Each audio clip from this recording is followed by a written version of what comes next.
Japanese fitness enthusiasts will remain a lot healthier after Thai anti-narcotics officers seized nearly £400 of crystal methamphetamine hidden within the metal frames of electronic treadmills bound for Japan.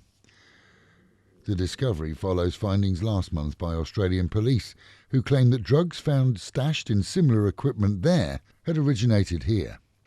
A warehouse raid close to the capital saw the drugs discovered and some arrested. The drugs are thought to have originated in Burma and been brought in over mountain borders for export. The Employment Ministry reports that despite some factory closures around the nation, the number of new factory startups exceeds those by over double.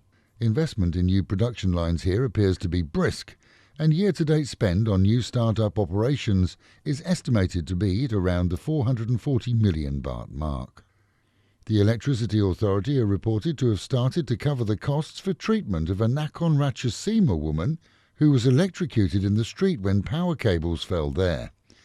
The woman had been walking with a small child when the cables fell. She was in hospital for a long time. She's now recovering slowly and has been released and sent back home. With Loy Krathong over, the clean-up began this week.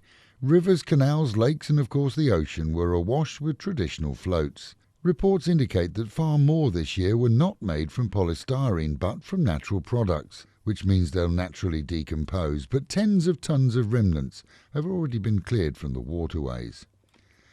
Thailand may have got it right, despite detractors, as it's one of the few companies to have banned e-cigarettes and vaping from the start.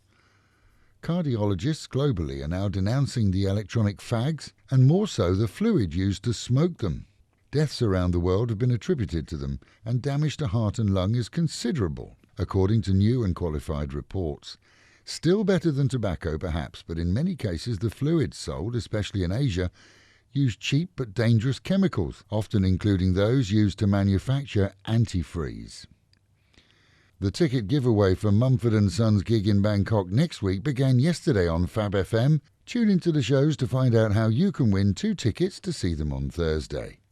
And with John Duffy supplying the weather forecast again today, we're assured that Pattaya can look forward to 31 degrees high, dropping down to 25, overcast with a chance of rain, and Phuket 32 dropping down to 24 with storms later. That is the local and national news from Fab FM.